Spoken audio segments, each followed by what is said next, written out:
ठीक है, देखेंगे 1.3 का तीसरा सवाल। सब बड़े ध्यान से देखेंगे बेटा, थोड़ा सा डिफरेंटेड है। क्या बोलता है, निम्नलिखित को P बटे Q के रूप में व्यक्त कीजिए। क्या बोलता है, P बटे Q के रूप में मतलब परिमेय संख्या के रूप में व्यक्त करना है हमको, बटे के रूप में व्यक्त करना है। ये बटे के रूप में अभी नहीं है।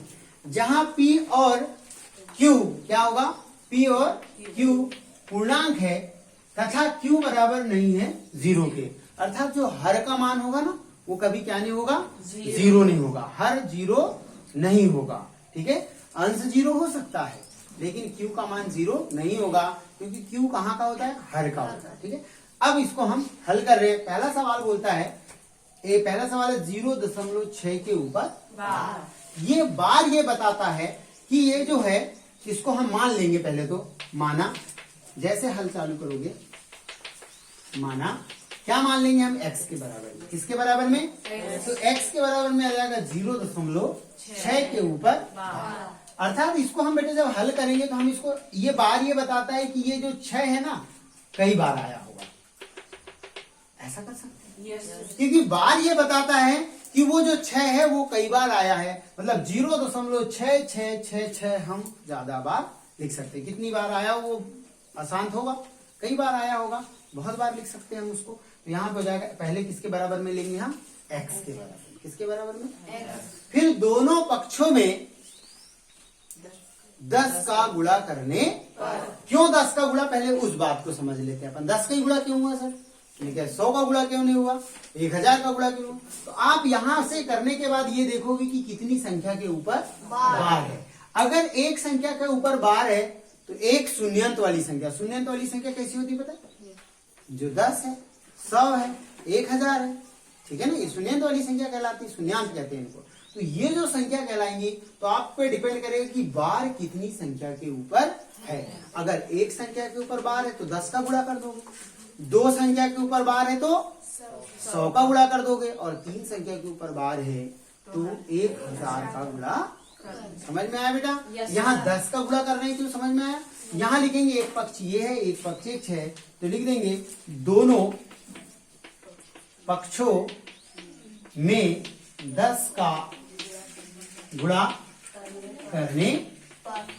जैसे 10 का गुणा करेंगे तो यहाँ तो 10 का गुणा होगा तो कितना हो जाएगा बेटा, 10x बराबर है, तो बराबर। अब देखो 10 का गुणा जब होगा ना तो ये दशमलव वाली संख्या है, तो ये जो 10 का गुणा होगा तो क्या होगा, ये जो दशमलव है यहाँ चला जाएगा। कैसे बताऊं गुणा, देखो 6 6 6 6 गुणित 10। जब भी 10 का गुणा कहीं भी करना हो आपको किसी भी संख्या में, तो क्या करो, वही संख्या को उतारो, पहले उतार दिए और एक 0 लगा दो।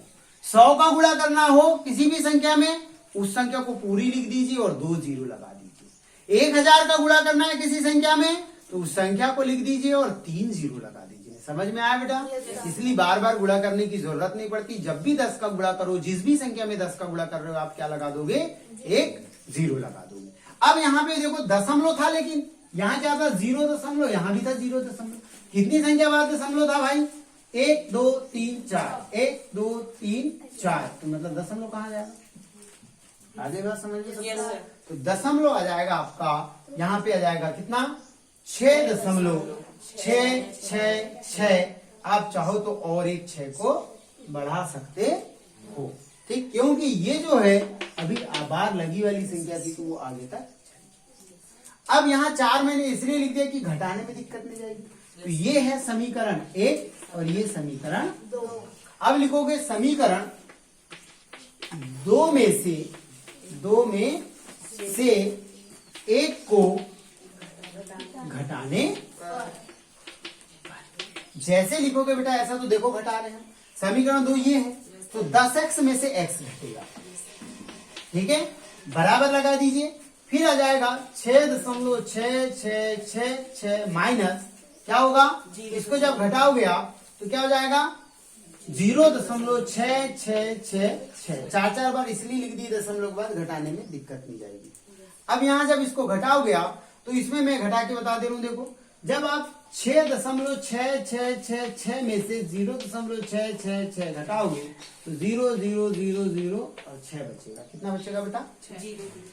तो यहाँ 10 में से 1 x गया तो कितना बचा, 9x और यहाँ पे बचा कितना 6। तो x बराबर हो गया 6/9। तो 2 तिया 2 के पारे से नहीं कटने का ना, 2 का भाग 9 में नहीं जाने का फिर। इसलिए ऐसी संख्या देखना पड़ेगा जिसका भाग दोनों में चला जाए। तो 2 का इसमें तो जा रहा है लेकिन इसमें नहीं जा रहा है, इसलिए हम दोनों में 3 का भाग चला जाएगा। तो यहाँ हो जाएगा 3 दूनी 6 और 3 का 9।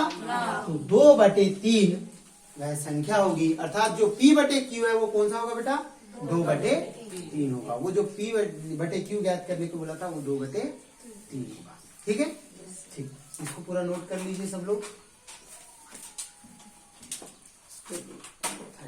रुको उसको इतने